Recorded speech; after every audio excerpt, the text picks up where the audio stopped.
Welcome to impulse. നമ്മൾ നോക്കാൻ പോകുന്ന കൊളോയിഡൽ ഡിസ്പേർഷൻസ് ആണ് കേട്ടോ. C D. Basically C D എന്ന് പറയുന്നത് ഒരു important class of dispersion system ആണ്. നമ്മുടെ ഫാർമസ്യൂട്ടിക്കൽ പ്രിപ്പറേഷൻസിനൊക്കെ ഒരുപാട് തരത്തിൽ നമ്മളെ ഹെൽപ്പ് ചെയ്യുന്ന ഒരു സിഗ്നിഫിക്കൻറ്റ് റോൾ പ്ലേ ചെയ്യുന്ന ആളാണ് ആര്, ഈ സി ഡി എന്ന് പറഞ്ഞാൽ. ബേസിക്കലി ഒരു ഡിസ്പേർഷൻ സിസ്റ്റം അല്ലെങ്കിൽ ഡിസ്പേഴ്സ് സിസ്റ്റം എന്ന് പറഞ്ഞാൽ കൺസിസ്റ്റിംഗ് ഓഫ് പെർട്ടിക്കുലേറ്റ് മാറ്റർ, അതായത് ഒരു ഡിസ്പേഴ്സ്ഡ് ഫേസ് ഉണ്ടാവും, ഡി പി ഉണ്ടായിരിക്കും, and it is distribute through a continuous phase. ഒരു കണ്ടിന്യൂസ് ഫേസ് ഉണ്ടായിരിക്കും, ഒരു ഡിസ്പേഴ്സ്ഡ് ഫേസ് ഉണ്ടാവും. D P is in distribute in a C P. Okay, ഈ ഒരു രീതിയിലാണ് ബേസിക്കലി ഡിസ്പേഴ്സ് സിസ്റ്റം, ഒരു കൊളോയിഡൽ ഡിസ്പേർഷൻ സിസ്റ്റം അല്ലെങ്കിൽ സി ഡി വർക്ക് ചെയ്യുന്നത്. അപ്പം നിങ്ങൾക്ക് മനസ്സിലായി എന്താ പറഞ്ഞാൽ, ഒരു കണ്ടിന്യൂസ് ഫേസ് ഉണ്ടാവും, ഒരു ഡിസ്പേഴ്സ് ഫേസ് ഉണ്ടാവും. ഈ രണ്ട് കാര്യങ്ങൾ മാത്രമേ ഞാൻ പറഞ്ഞിട്ടുള്ളൂ. നമുക്കിനി അതിൻ്റെ ക്ലാസിഫിക്കേഷൻ ഒക്കെ നോക്കാം. ബേസിക്കലി ഡിസ്പേഴ്സ് സിസ്റ്റം മൂന്നര ക്ലാസിഫൈ ചെയ്തിട്ടുണ്ട്. The first one is molecular dispersion, colloidal dispersion and coarse dispersion. ഇപ്പം ഞാൻ പറയുമ്പോൾ ചെറിയ വെള്ളിയൊക്കെ വരും, കാര്യം ഡിസ്പേർഷൻ എന്ന് പറയുന്നത് പാടല്ലേ. First one is molecular dispersion. എന്താ molecular dispersion? True solution of a solute phase in a solvent. ഒരു true solution of a solute, ഒരു സൊല്യൂട്ട് ഫേസിന്റെ ഒരു ട്രൂ സൊല്യൂഷൻ ഒരു സോൾവെന്റിലുണ്ട്. അപ്പം നിങ്ങൾ എഴുതേണ്ടത് true solute in a solvent. അത് മനസ്സിലാക്കുക. Solute is the most form of separate molecule homogeneously distribute throughout the solvent. ഇവിടെ സൊല്യൂട്ട് എന്ന് വെച്ചാൽ ഒരു സെപ്പറേറ്റ് മോളിക്യൂൾ ആണ്, ഹോമോജിനസ്ലി നമ്മൾ എവിടെ നിന്ന് എടുത്ത് നോക്കിയാലും ഈക്വൽ എമൗണ്ട് ഓഫ് പാർട്ടിക്കിൾസ് അവിടെ ഉണ്ടായിരിക്കും. അത് സോൾവെന്റിൽ തറവിലി മിക്സ്ഡ് ആണ്. Example aqueous solution of salt glucose. ഇപ്പോൾ എക്സാമ്പിൾ ഒരു ഗ്ലാസ്സിൽ ഒരു സ്പൂണ് സോൾട്ട് നിങ്ങൾ കലക്കി കഴിഞ്ഞാൽ അത് എവിടെ നിന്ന് എടുത്താലും ആ ഒരു സോൾട്ട് ഉപ്പിന്റെ ഈക്വൽ ഡിസ്ട്രിബ്യൂഷൻ അവിടെ ഉണ്ടായിരിക്കും അല്ലേ. അതിനെയാണ് നമ്മൾ molecular distribution. True solution of a solute, that means phase in a solvent. ഇപ്പോൾ എക്സാമ്പിൾ പറയുവാണെങ്കിൽ ഉപ്പ് വെള്ളം തന്നെ എടുക്കുക. ഇപ്പോൾ നമ്മൾ ഉപ്പായിട്ട് എടുക്കുന്നില്ല, ബേസിക്കലി ഉപ്പ് വെള്ളം ഞാൻ വെള്ളത്തിൽ കലർത്തുക, അപ്പോൾ ഈക്വൽ എമൗണ്ട് ഉണ്ടാവില്ല. അതുപോലെ നിങ്ങൾ ആലോചിച്ചാൽ മതി കേട്ടോ. Next one is colloidal dispersion. Micro heterogeneous disperse system ആണ് എന്ത് കൊളോയിഡൽ ഡിസ്പേർഷൻ എന്ന് വെച്ചാൽ disperse phase cannot be separate under gravity or centrifuge force. അതായത് വൺസ് അതിൽ ഡിസോൾവ്ഡ് ആണെന്നുണ്ടെങ്കിൽ നമുക്ക് എന്ത് ചെയ്യാൻ പറ്റില്ല, അല്ലെങ്കിൽ ഇപ്പോൾ നമ്മുടെ കയ്യിലുള്ള കൊളോയിഡൽ ഡിസ്പേർഷൻ ആണെങ്കിൽ ഒരു കാരണവശാലും നമുക്ക് എന്ത് ചെയ്യാൻ പറ്റില്ല, നമ്മൾ ഗ്രാവിറ്റി വെച്ചിട്ടോ അല്ലെങ്കിൽ സെൻട്രിഫ്യൂജ് ചെയ്താൽ നമുക്ക് എന്ത് ചെയ്യാൻ പറ്റില്ല, ഒരു കാരണവശാലും സെപ്പറേറ്റ് ചെയ്യാൻ പറ്റില്ല. Particle do not mix or settle down. ഇവിടെ പാർട്ടിക്കിൾ മിക്സ് ആവുകയില്ല, എന്നാൽ സെറ്റിൽ ഡൗൺ ആവുകയും ചെയ്യില്ല. എക്സാമ്പിൾ പറയുകയാണെങ്കിൽ aqueous dispersion of natural polymer, colloidal silver salt, jelly ഒക്കെയാണ് എക്സാമ്പിൾ വരുന്നത്. ഇപ്പോൾ എക്സാമ്പിൾ പറയുകയാണെങ്കിൽ കഞ്ഞി വെള്ളമൊക്കെ നോക്കുവാണെങ്കിൽ, അല്ലെങ്കിൽ നമ്മൾ അരിയൊക്കെ നമ്മൾ വാർത്തതിൻ്റെ വെള്ളം നോക്കുവാണെങ്കിൽ അവിടെ സെഡിമെന്റേഷൻ നടക്കും.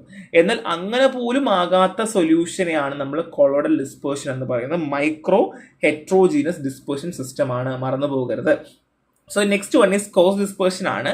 ഇവിടെ heterogeneous disperse system with dispersed phase particle larger than 0.5 μm. അത് 0.5 μm-നേക്കാൾ ലാർജർ പാർട്ടിക്കിൾസ് ആയിരിക്കും എന്നുള്ളതാണ്. ബേസിക്കലി ഡിസ്പേഴ്സ് സിസ്റ്റത്തിൽ ഒരു ഡിസ്പേഴ്സ്ഡ് ഫേസ് ഉണ്ടായിരിക്കും എന്നുള്ളതേ ഉള്ളൂ. Concentration of dispersed face may be exit 20%. 20%-നേക്കാൾ കൂടുതൽ വേണമെങ്കിൽ കോൺസെൻട്രേഷൻ ഓഫ് ഡിസ്പേഴ്സ്ഡ് ഫേസ് വരാം. ബേസിക്കലി എമൽഷൻ സസ്പെൻഷൻ ആണ്. ഈ എമൽഷൻ സസ്പെൻഷൻ നിങ്ങൾ പഠിക്കും കേട്ടോ, അല്ലാതെ തന്നെ നമുക്ക് പഠിക്കാനുണ്ട്. ഇറ്റ്സ് വെരി ഈസി, അത്ര വലിയ ടഫുള്ള സംഭവമൊന്നുമല്ല. അപ്പോൾ മനസ്സിലായല്ലോ, മോളിക്കുലർ ആണ്, ട്രൂ ആണ്, കൊളോയിഡൽ ആണ്, മൈക്രോ ഹെട്രോ, കോസ് ആണെങ്കിൽ ഹെട്രോജിനസ് ആണ്. എളുപ്പമാണ്, നിങ്ങൾക്ക് പഠിക്കാന്നുള്ളതേ ഉള്ളൂ. ഇത് ക്യാരക്ടേഴ്സ് കൊടുത്തിട്ടുണ്ട്. നമ്മളിപ്പോൾ പറഞ്ഞ എല്ലാ ക്യാരക്ടേഴ്സും ഒക്കെ വെച്ച് നമ്മൾ കൊടുത്തിട്ടുണ്ട്. മോളിക്കുലർ ഡിസ്പേർഷന്റെ ക്യാരക്ടർ എങ്ങനെയാണ്, കൊളോയിഡലിന്റെ എങ്ങനെയാണ്, കോഴ്സിന്റെ എങ്ങനെയാണ് എന്നുള്ളത് ഞാൻ കൊടുത്തിട്ടുണ്ട്. നിങ്ങളൊന്ന് വായിച്ചു നോക്കുക. ഇത് വായിക്കുമ്പോൾ നിങ്ങൾക്ക് ഏകദേശം ഐഡിയ കിട്ടും. ഇത് വെച്ച് നിങ്ങൾക്ക് വേണമെങ്കിൽ നിങ്ങൾക്ക് എത്രയാ 10 മാർക്കൊക്കെ മേടിക്കാൻ പറ്റും കേട്ടോ. It's not a big deal. നിങ്ങൾ വായിച്ച് നോക്കുക, നമ്മൾ പറഞ്ഞ കാര്യങ്ങളൊക്കെ തന്നെ ഇതിൽ എല്ലാം ഉണ്ട് കേട്ടോ. Shape of colloidal particle. ഒരു കൊളോയിഡൽ പാർട്ടിക്കിളിന്റെ ഷേപ്പ് എങ്ങനെയായിരിക്കുക? വളഞ്ഞായിരിക്കോ, പൊളഞ്ഞായിരിക്കോ, നീണ്ടിട്ടായിരിക്കോ, മൊട്ട പോലെയാണോ, ഉരുണ്ടിട്ടാണോ, കൊതുമ്പ് പോലെയാണോ, ചൂട്ട് പോലെയാണോ, നമുക്ക് ചോദിക്കാം. ഷേപ്പ് ഓഫ് കൊളോയിഡൽ പാർട്ടിക്കിൾ എന്ന് പറയുന്നത് ബേസിക്കലി സ്പെസിഫിക് സർഫസ് ഏരിയ അല്ലെങ്കിൽ അട്രാക്റ്റീവ് ഫോഴ്സിന്റെ ഡെവലപ്മെന്റും ഒക്കെ ആയിട്ട് ബന്ധപ്പെട്ടിരിക്കും. അതായത് ഓരോന്നിന്റെയും കൊളോയിഡൽ പാർട്ടിക്കിൾസിന്റെ ഷേപ്പ് ഓരോ രീതിയിലായിരിക്കും. അതെല്ലാം ഡിപ്പെൻഡ് ചെയ്യുന്ന അവിടെ ഉണ്ടാവുന്ന ഫോഴ്സ് ഒക്കെ വെച്ചിട്ടാണ്. അതായത് ഈ പാർട്ടിക്കിൾസ് തമ്മിൽ ഒരു ഫോഴ്സ് ഉണ്ടല്ലോ, അപ്പൊ അതേപോലെ ആ ഒരു ഫോഴ്സ് കാരണം എന്ത് ചെയ്യാം, പാർട്ടിക്കിൾസിന്റെ ഷേപ്പ് മാറാം എന്നാണ്. സ്പിയേഴ്സ് ആൻഡ് ഗ്ലോബ്യൂൾസ് ആയിട്ട് കാണാറുണ്ട്, കോമ്പാക്ട് സിമെട്രിക് ഷേപ്പ് ആയിരിക്കും. ആൻഡ് എലിപ്സോയിഡ്സ് ആയിട്ട് കാണാറുണ്ട്. പ്രൊലൈറ്റ് എന്ന് പറയും. റഗി ബോൾ ഷേപ്ഡ് ഇല്ലേ, വലിയ ഉണ്ട പോലത്തെ, അതുപോലെ ഉണ്ടായിരിക്കും. ഉണ്ടയല്ല, ഒരു റഗി ബോൾ എന്ന് വെച്ചാൽ ഇങ്ങനെ ഉണ്ടാവുക, ഒരു ഓവലും അല്ല എന്നാൽ ഉണ്ടയോ അല്ലാത്തൊരു രീതിയിൽ. And rod and thread method ഉണ്ടാവും, elongate shape and varying in length. And branch thread, complex interconnected structures. അപ്പം നമുക്ക് എത്ര രീതി കാണാം? ഒന്നെങ്കിൽ സ്പിയേഴ്സ് സ്പിയേഴ്സ് ആയിട്ട്, പിന്നെ എലിപ്സോയിഡ്സ് ആയിട്ട്, റോഡ്സ് ആൻഡ് ത്രെഡ് ആയിട്ട് ആൻഡ് ബ്രാഞ്ച് ത്രെഡ് ആയിട്ട് കാണാം. ഇതെല്ലാം വരുന്ന it all depending upon the force which has been they are utilising by each other. Okay, അപ്പൊ ആ ഒരു കൺസെപ്റ്റ് നിങ്ങൾ മനസ്സിലാക്കി വെക്കണം, എന്നാൽ മാത്രമേ ഇത് മനസ്സിലാവത്തുള്ളൂ കേട്ടോ. So next, properties affected by particle shape. അപ്പൊ നമ്മൾ ഓൾറെഡി പറഞ്ഞു എന്താണ് സ്പെസിഫിക് സർഫസ് ഏരിയ ആകാം, അല്ലെങ്കിൽ അട്രാക്റ്റീവ് ഫോഴ്സ് കാരണം ഡിഫറെന്റ് സ്പേസ് അല്ലെങ്കിൽ ഡിഫറെന്റ് ആയിട്ടുള്ള ഒരു ഷേപ്പുകൾ ഉണ്ടായേക്കാം ഞാൻ പറഞ്ഞു. സോ പ്രോപ്പർട്ടീസ് പറയാൻ പോവാണ്. So first one is flowability. ഈ ഷേപ്പ് ഓഫ് പാർട്ടിക്കിൾസ് അല്ലെങ്കിൽ ഷേപ്പ് ഓഫ് കോളൽ പാർട്ടിക്കിൾസ് എന്ന് പറയുന്നത് ഡിസ്പേർഷൻ ഫ്ലോ എപ്പോഴും ഇൻഫ്ലുവൻസ് ചെയ്യാറുണ്ട്. അതായത് ഇപ്പൊ സ്പെറിക്കൽ പാർട്ടിക്കിൾസ് ആണെങ്കിൽ നല്ലപോലെ വീഴും, അല്ലെങ്കിൽ ഫ്ലോയബിലിറ്റി ഉണ്ടാവും. ഇപ്പൊ എക്സാമ്പിൾ ഒന്ന് ആലോചിച്ച് നോക്കിയേ, നിങ്ങൾ കുറെ ഉരുളം കല്ലെടുത്തിടുവാണ്, അത് സ്മൂത്ത് ആയിട്ട് പോകില്ല, വലിയ പ്രശ്നം ഉണ്ടാവില്ല. ഇനി സെഡിമെന്റേഷൻ, പാർട്ടിക്കിൾസിന്റെ ഷേപ്പ് അനുസരിച്ച് റേറ്റ് ഓഫ് സെഡിമെന്റേഷനും ഡിപ്പെൻഡ് ചെയ്തുകൊണ്ടിരിക്കും. അതായത് സ്പെറിക്കൽ ഷേപ്പ് ആണെങ്കിൽ, സ്പെർട്ടിക്കൽ പാർട്ടിക്കിൾസ് ആണ് എന്നുണ്ടെങ്കിൽ പെട്ടെന്ന് എന്ത് ചെയ്യും, സെഡിമെന്റ് ചെയ്യും, പക്ഷേ more quickly than irregular shape one. അപ്പം ഇറഗുലർ ഷേപ്പ് വെച്ച് കമ്പയർ ചെയ്യുവാണെങ്കിൽ എന്താണ്, ഇറഗുലർ ആണ് എന്ത് ചെയ്യുക, കുറച്ച് വരിക. പക്ഷെ spherical particle tend to settle more quickly. കണ്ടോ, അപ്പം സ്പെറിക്കൽ പാർട്ടിക്കിൾസ് ആണെങ്കിൽ പെട്ടെന്ന് എന്ത് ചെയ്യുന്നു, സെഡിമെന്റ് ആവുകയും, എന്നാൽ ഇറഗുലർ ഷേപ്പ് ആണെങ്കിൽ അങ്ങനെ പെട്ടെന്ന് സെഡിമെന്റ് ആവില്ല എന്നുള്ളതാണ്. അപ്പൊ പാർട്ടിക്കിളിന്റെ ഷേപ്പിലും സെഡിമെന്റേഷനിലും ഒരു ബന്ധമുണ്ട്. ഇനി ഓസ്മോട്ടിക് പ്രഷർ ആണ്. ഷേപ്പ് ഓഫ് പാർട്ടിക്കിൾസ് എപ്പോഴും ഓസ്മോട്ടിക് പ്രഷറിനെയും ബന്ധപ്പെട്ടിരിക്കും, അതായത് അതിന്റെ ബിഹേവിയർ സ്റ്റെബിലിറ്റിയുമായിട്ടൊക്കെ ബന്ധപ്പെട്ടിരിക്കും. ഇനി pharmacological action, basically shape of colloidal particles എന്ത് ചെയ്യാറുണ്ട്, നമ്മുടെ ബയോളജിസ്റ്റിന്റെ ഇന്ററാക്ഷനും ഒക്കെ ആയിട്ട് ബന്ധപ്പെട്ടിരിക്കും. അപ്പൊ അതുകൊണ്ട് ഡ്രഗിന് ഡെലിവറി എങ്ങനെയാണ്, അല്ലെങ്കിൽ ഡ്രഗിന്റെ യൂട്ടിലൈസേഷൻ എങ്ങനെയാണ്, അതും നമുക്ക് ഈ ഷേപ്പുമായിട്ട് ബന്ധപ്പെട്ട് ഇരിക്കും എന്നുള്ളതാണ്. എളുപ്പമല്ലേ, ഒന്നുമില്ല അല്ലേ. ഇനി ടൈപ്പ് ഓഫ് കൊളൽ സിസ്റ്റം നോക്കാം. Lyophilic colloids. So lyophilic colloids എന്താണ്, ലയോഫിലിക്, ഫിലിക് മീൻസ് എന്താണ്, എന്തോ ഇഷ്ടമാണ് അല്ലേ. അപ്പോൾ ഓൾസോ നോൺ സോൾവെന്റ് ലവിങ്. അപ്പൊ സോൾവെന്റ് ലവിങ് ആയിട്ടുള്ള കൊളോയിഡ്സ് നമ്മൾ ലയോഫിലിക് കൊളോയിഡ്സ് എന്ന് പറയാം. So basically characters by particle having a great affin to dispersion medium. അതായത് നമ്മുടെ ഡിസ്പേർഷൻ മീഡിയം അല്ലെങ്കിൽ സോൾവെന്റിനോട് ഭയങ്കര ഇഷ്ടമുള്ള ആൾക്കാരാണ് ആര്, ലയോഫിലിക് colloids എന്ന് വെച്ചാൽ. In this system the solvent from A sheath of particle resulting in thermodynamically stable dispersion. അപ്പം ഈ ഒരു ലയോഫിലിക് കൊളോയിഡ്സ് എന്ന് വെച്ചാൽ നമുക്ക് തെർമോഡൈനാമിക്കലി സ്റ്റേബിൾ ആയിരിക്കും. നമ്മൾ ഉണ്ടാക്കുന്ന ഏതൊരു പ്രിപ്പറേഷനും സ്റ്റേബിൾ ആയിരിക്കേണ്ടത് നമ്മുടെ അത്യാവശ്യം തന്നെയാണ് അല്ലേ. അപ്പോൾ അതുകൊണ്ട് തന്നെ പെട്ടെന്ന് ഉണ്ടാക്കാനും പ്യൂരിഫൈ ചെയ്യാനും ഒക്കെ ഭയങ്കര എളുപ്പമാണ് എന്നുള്ളതാണ്. So can be prepared with or without charge ഇല്ലാതെ നമുക്ക് എന്ത് ചെയ്യാം, ഉണ്ടാക്കിയെടുക്കാം എന്നുള്ളതാണ്. So first one is hydrophilic colloids. എന്താ hydrophilic colloids? Example including acacia, gelatin dispersion water. Acacia അല്ലെങ്കിൽ ജെലാറ്റിനൊക്കെ വെള്ളത്തിലിട്ട് കഴിഞ്ഞാൽ hydrophilic colloids.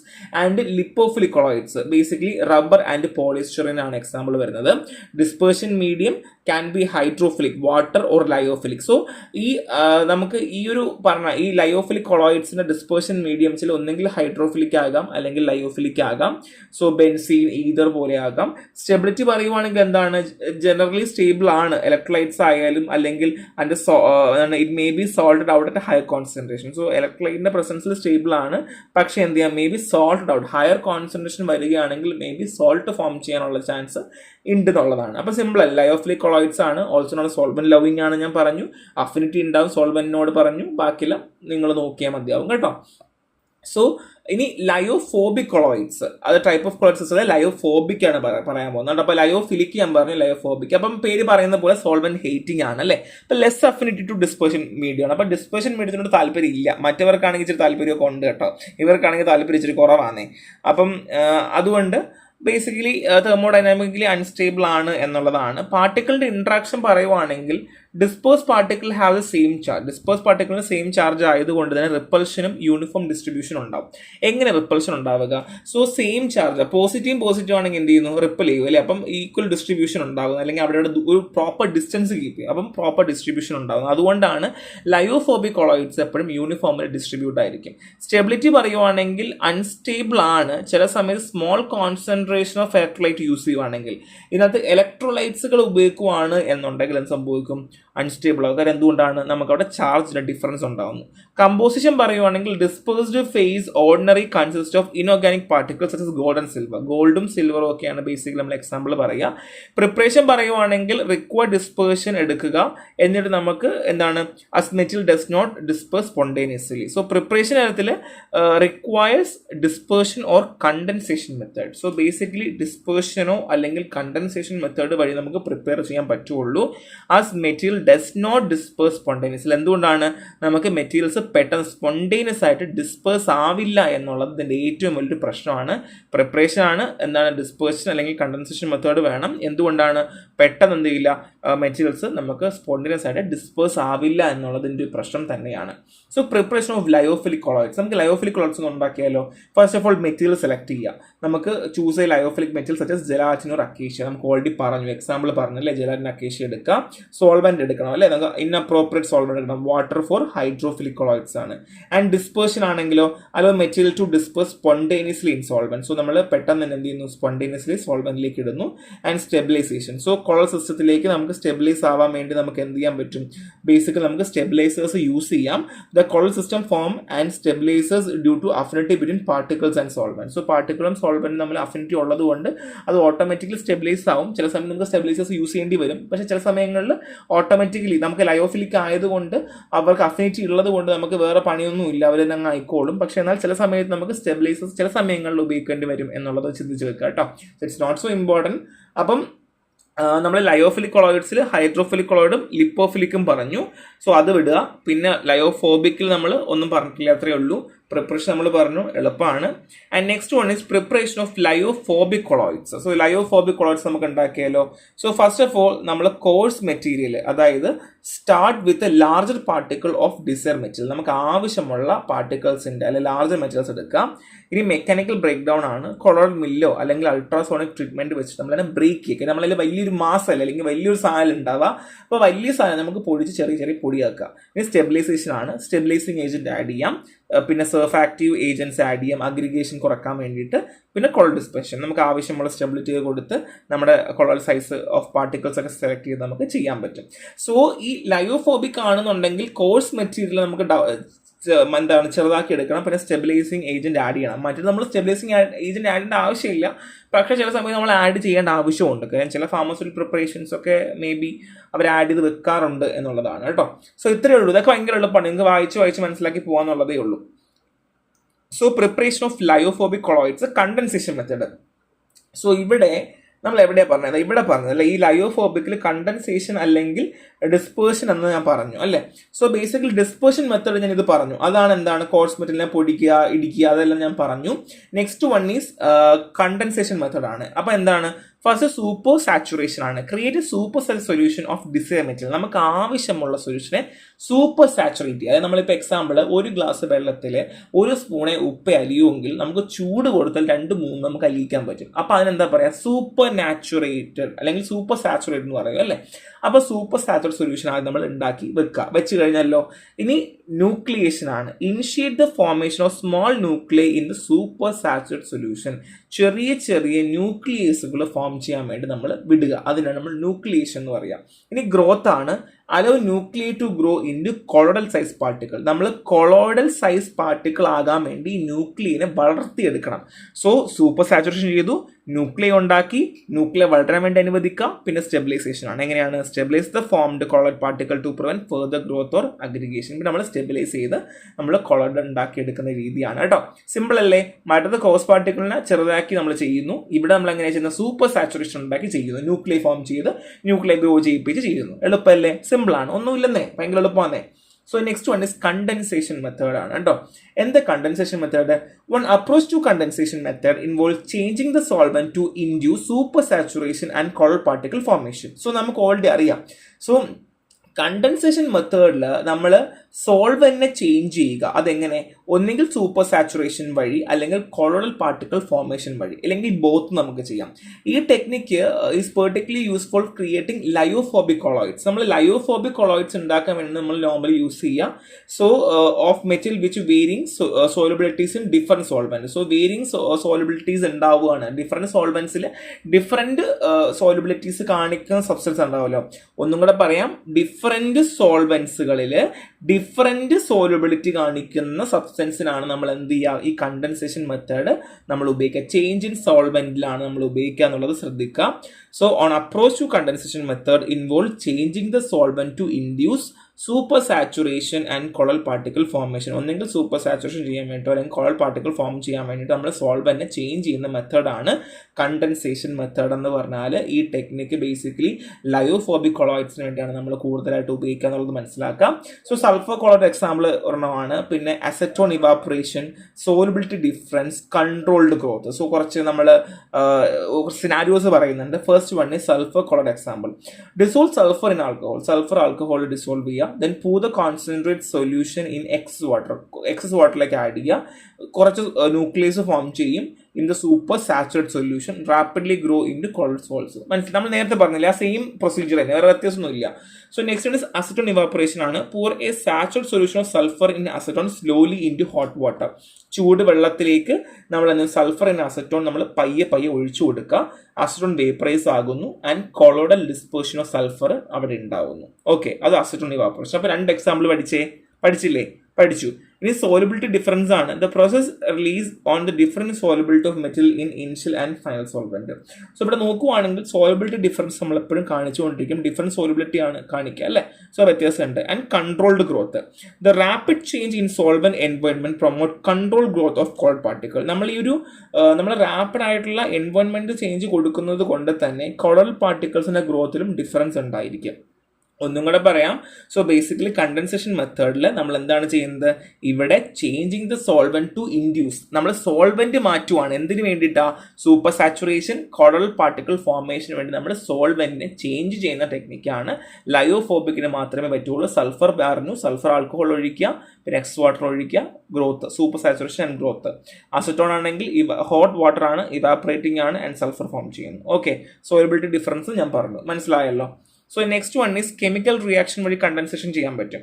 So first of all reaction prepare ചെയ്യണം. നമ്മൾ ഡൈലൂട്ട് സൊല്യൂഷൻ ഓഫ് റിയാക്ടൻസ് ഉണ്ടാക്കി വെക്കുക. ഇപ്പോൾ എക്സാമ്പിൾ സിൽവർ നൈട്രൈറ്റ്, പൊട്ടാസ്യം അയഡ് ഉണ്ടാക്കി വെക്കുക. ആൻഡ് കൺട്രോൾഡ് മിക്സിംഗ്, അതായത് നമ്മൾ ഈ റിയാക്ഷൻ സൊല്യൂഷൻ കൺട്രോൾഡ് കണ്ടീഷനിൽ നമ്മൾ മിക്സ് ചെയ്യണം. റിയാക്ഷൻ ആണല്ലോ, സോ ബേസിക്കലി കൺട്രോൾഡ് മിക്സിംഗ് ചെയ്യണം.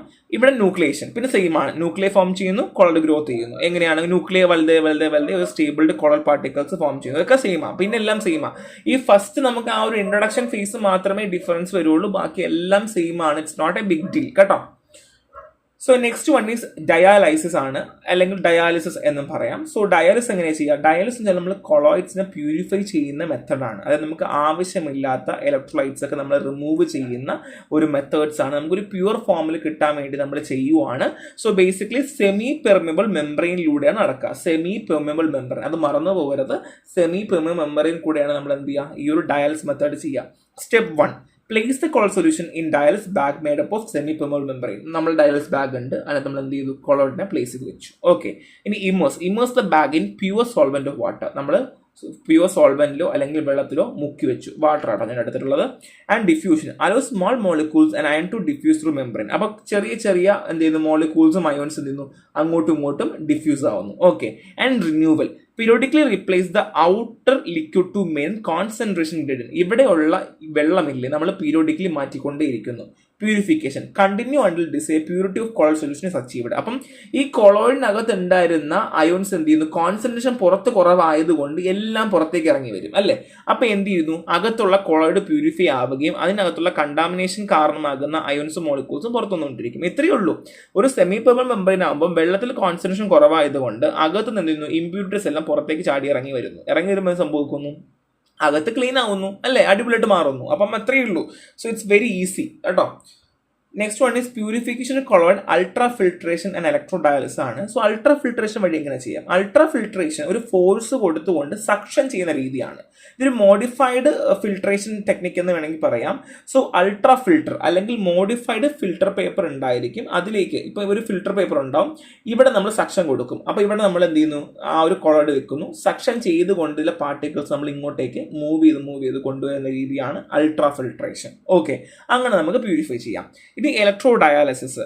സോ ഈ ഡയാലിസിസ് നമ്മൾ ഇലക്ട്രിക് കറണ്ട് കൊടുത്തുകൊണ്ട് ഇലക്ട്രോഡ്സ് വെച്ച് ചെയ്യുന്ന രീതിയാണ്. അപ്പം ഈ അയോൺസ് ഇല്ലേ, ഈ അല്ലെങ്കിൽ ഇമ്പ്യൂർ ആയിട്ടുള്ളത് ഇലക്ട്രോഡ്സിലേക്ക് നീങ്ങി പോകുന്നു ബൈ ഡയാലിസിങ് മെംബ്രെയിൻ. അതായത് ഇവിടെ ഡയാലിസിസ് മെംബ്രെയിൻ ഉണ്ടായിരിക്കും, അതിനകത്ത് കൊളോയിഡ്സ് ഉണ്ടായിരിക്കും, ഇവിടെ ഒരു ഇലക്ട്രോഡ് വെക്കുന്നു, ഇലക്ട്രിക് ചാർജ് ഉള്ളത് കൊണ്ട് തന്നെ ഇമ്പ്യൂരിറ്റീസ് എന്ത് ചെയ്യുന്നു, ഈ ഇലക്ട്രോഡിന് പോയിട്ട് ഒട്ടിയിരിക്കുന്നു. മറ്റടുത്ത ഡിഫ്യൂഷൻ ആണ്. എന്താണ്? കോൺസെൻട്രേഷൻ അനുസരിച്ച് പോകുമെങ്കിൽ ഇവിടെ ഒരു ചാർജ് അല്ലെങ്കിൽ ഒരു അട്രാക്റ്റീവ് ഫോഴ്സ് ആയിട്ട് ഇലക്ട്രോഡ് ഇരിപ്പുണ്ട്. അപ്പോൾ ഇതിനകത്ത് ഈ ഇലക്ട്രോഡ് വലിച്ചെടുക്കുന്നു, എന്ത് ചെയ്യുന്നു, അങ്ങനെ ഇലക്ട്രോ ഡയാലിസിസ് ചെയ്യുന്ന രീതിയാണ് ഇലക്ട്രോ ഡയാലിസിസ്. എളുപ്പമല്ലേ, സിമ്പിളാണ്. അപ്പം അതും കഴിഞ്ഞു. So next one is association അല്ലെങ്കിൽ ആംബിഫിലിക് കൊളോയിഡ്സ്. എന്താണ് അസോസിയേഷൻ അല്ലെങ്കിൽ amphiphilic colloids? These are formed by surface active agent. അതായത് സർഫസ് ആക്റ്റീവ് ഏജന്റ് കാരണം ഉണ്ടാവുന്നതാണ് എന്ത്? അസോസിയേഷൻ അല്ലെങ്കിൽ ആംബിഫിക് കൊളോയിഡ്സ് എന്ന് പറയാം, ആംബിഫിലിക് കൊളോയിഡ്സ് എന്ന് പറയാം. So those have two distinct region of opposing solution affinities within the same molecule or ion. Same molecules അല്ലെങ്കിൽ സെയിം അയണിൽ തന്നെ ഓപ്പോസിറ്റ് സൊല്യൂഷൻ അഫിനിറ്റി കാണിച്ചുകൊണ്ടേയിരിക്കും. രണ്ട് ഡിഫറെന്റ് റീജിയനിൽ ഒപ്പോസിംഗ് സൊല്യൂഷൻ അഫിനിറ്റി കാണിച്ചുകൊണ്ടേയിരിക്കും. അതായത് ലോവർ കോൺസെൻട്രേഷനിലാണെങ്കിൽ വേറൊരു രീതിയിലും, അല്ലെങ്കിൽ കോൺസെൻട്രേഷൻ കൂടിക്കഴിഞ്ഞാൽ വേറൊരു രീതിയിലും കാണിക്കും. അതായത് ലോവർ കോൺസെൻട്രേഷനിലാണെങ്കിൽ എന്താണ്, ആംബിഫൈൽസ് ആയിട്ടും, ഇനി കോൺസെൻട്രേഷൻ കൂടിക്കഴിഞ്ഞാൽ മിസലൈസ് ആയിട്ട് നിൽക്കും. മനസ്സിലായോ? അതായത് ഒരു സൊല്യൂഷന് തന്നെ രണ്ട് രീതി നിൽക്കാൻ പറ്റും. അതിനാണ് നമ്മൾ എന്താ പറയുക, അസോസിയേഷൻ അല്ലെങ്കിൽ ആംബിഫിലിക് കൊളോയിഡ്സ് എന്ന് പറയാം. ഇപ്പൊ ഒന്നും കൂടെ പറഞ്ഞാലോ, ഇപ്പൊ നിങ്ങൾക്ക് മനസ്സിലാവും. അതായത് those having two distinct region of opposing solution affinity. കണ്ടോ, opposing solution affinity ഉണ്ടാകും within same molecule or ion. lower concentration ambifiers exist separately. concentration കൂടുവാണെങ്കിൽ aggregate cells called miscellai. Okay, miscellai with the diameter around 15 angstrom fall with the colloid size range. So basically miscellaiയുടെ diameter around 15 angstrom ആണെന്നുള്ളതാണ്. So എന്താണ് amphiphilic molecule? Structure of typical amphiphilic molecule with distinct hydrophilic and hydrophobic region. So ഈ amphiphilic മോളിക്യൂളിന് ഒരു ഹൈഡ്രോഫിലിക്കും hydrophobic region ഉണ്ടായിരിക്കും എന്നുള്ളതാണ്. Micelle formation already പറഞ്ഞതുപോലെ how amphiphilic molecule aggregate to form a spherical micelle in aqueous solution. So basically ഈ ഒരു amphiphilic മോളിക്യൂൾസിന് spherical മിസെല്ലി ആയിട്ട് അക്വസ് സൊല്യൂഷനിൽ മാറാൻ പറ്റും. ഇതുപോലെ ഇങ്ങനെ ഒരു അക്വസ് ആയിട്ട് മാറാൻ പറ്റും. ആൻഡ് ക്രിട്ടിക്കൽ മിസെല്ലി കോൺസെൻട്രേഷൻ മിക്ക 2 മാർക്കിന് ചോദിക്കും കേട്ടോ. So graph demonstrating the concept of critical micelle concentration in region to amphiphilic concentration. So നമ്മുടെ റെഫറൻസ് ടെക്സ്റ്റ് ബുക്കിൽ ഞാനൊരു ഗ്രാഫ് കൊടുത്തിട്ടുണ്ട്. അവിടെ നമ്മുടെ ഈ CMC എന്നുള്ളത് ഞാൻ വ്യക്തമായി കൊടുത്തിട്ടുണ്ട്. സോ നിങ്ങൾ നോക്കിക്കോളൂ എന്താണ് CMC എന്നുള്ളത് നോക്കുക. സോ ആംഫിഫിലിക് കോൺസെൻട്രേഷനുമായി ബന്ധപ്പെട്ടുകൊണ്ടാണ് നമ്മൾ എന്ത് പറയുക, എപ്പോഴും നമ്മൾ ഈ ഒരു ക്രിട്ടിക്കൽ മിസെല്ലി കോൺസെൻട്രേഷൻ പറയാം. സോ ബേസിക്കലി നമുക്ക് ഇത് ഭയങ്കര സിമ്പിൾ ചാപ്റ്റർ ആണ്. ഇതിൻ്റെ ഒരു സെക്കൻഡ് പാർട്ടും കൂടെ ഉണ്ട് കേട്ടോ. നമുക്ക് മൊത്തം 3 ആയിട്ടാണ് നമ്മൾ തിരിച്ചിട്ടുള്ളത്. അപ്പോൾ അതുകൊണ്ട് രണ്ടാമത് നമുക്ക് ഏകദേശം ഐഡിയ കിട്ടും. സോ ഈ മിസെല്ലി കോൺസെൻട്രേഷൻ്റെ ഗ്രാഫ് ഇങ്ങനെയായിരിക്കും മിക്കവാറും ഉണ്ടായിരിക്കാം. ഇതാ ഇവിടെ സർഫസ് ടെൻഷൻ. സോ 1, 2, 3 എന്നൊരു കോൺസെൻട്രേഷൻ ഇങ്ങനെ ഇവിടെയാണ് CMC point. So critical micelle point എന്ന് നമ്മൾ പറയും കേട്ടോ. So basically the concentration of amphiphilic molecule in water above the which micelle form a solution and all the molecule at the solution goes in to micelle. അതായത് ഏത് കോൺസെൻട്രേഷനിലാണോ amphiphilic molecule in water above the micelle form in solution and all the molecule added to solution go into the micelli. മനസ്സിലായോ? വല്ലതും മനസ്സിലായോ? ഒന്നും മനസ്സിലായില്ലേ? എനിക്ക് മനസ്സിലായി. ഞാൻ ഒന്ന് കൂടെ പറഞ്ഞുതരാം കേട്ടോ. അതായത് ഇപ്പൊ ബേസിക്കലി പറയുവാണെങ്കിൽ the concentration of amphiphilic molecules. അപ്പൊ നമുക്ക് ഇവിടെ ആംഫിഫിലിക് മോളിക്യൂൾസിന്റെ കോൺസെൻട്രേഷൻ ആണ് ഫസ്റ്റ് കാര്യം. ഇൻ വാട്ടർ, എവിടെയാണ്? ഇൻ വാട്ടർ, വെള്ളത്തിലാണ്. Above which micelle is form, അതായത് ഇതിനേക്കാൾ എമൗണ്ടിൽ മേലെ എവിടെയാണോ മിസെല്ലി ഫോം ചെയ്യുന്നത് in the solution and all molecules add to the solution goes in the micelle. അപ്പൊ നമ്മൾ പിന്നെ എത്ര സൊല്യൂഷൻ ആഡ് ചെയ്താലും പിന്നെ അത് മിസെല്ലി ആയിട്ട് തന്നെ മാറും. അതിനെയാണ് നമ്മൾ എന്ത് പറയാ, ക്രിട്ടിക്കൽ മിസെല്ലി കോൺസെൻട്രേഷൻ. അതായത് ഏത് പോയിന്റിൽ വെച്ചിട്ടാണോ നമുക്ക് മിസെല്ലി ഫോം ചെയ്യുന്നത് അതിനെ നമ്മൾ ക്രിട്ടിക്കൽ മിസെല്ലി കോൺസെൻട്രേഷൻ എന്ന് പറയാം. ബാക്കിയുള്ള റെഫറൻസ് ടെക്സ്റ്റ് കൂടെ വായിച്ചാൽ മതി. അപ്പോൾ നിങ്ങൾക്ക് ഐഡിയ കിട്ടും. നമുക്ക് ഈ ഒരു ബാക്കിയുള്ള മിസെല്ലി ഒക്കെ നമ്മൾ രണ്ടാമത്തെ യൂണിറ്റിൽ നമ്മൾ ഇച്ചിരി എക്സ്പ്ലെയിൻ ചെയ്യും. അപ്പം നിങ്ങൾക്ക് ഒരു ഐഡിയ കിട്ടും. സോ ഒരു സിമ്പിൾ ചാപ്റ്റർ ആണ്. കാര്യമായിട്ട് അയ്യോ ഭയങ്കര പാടെന്ന് വിചാരിക്കാതെ ഭയങ്കര എളുപ്പമാണ്. ആ ഒരു മെത്തഡോളജി മനസ്സിലാക്കി വെച്ചാൽ സിമ്പിളായിട്ട് മനസ്സിലാക്കാൻ പറ്റും. നന്നായിട്ട് വായിക്കുക, റെഫറൻസ് ടെക്സ്റ്റ് കൂടെ വായിക്കുക. അപ്പോൾ നെക്സ്റ്റ് കാണാം. Thank you.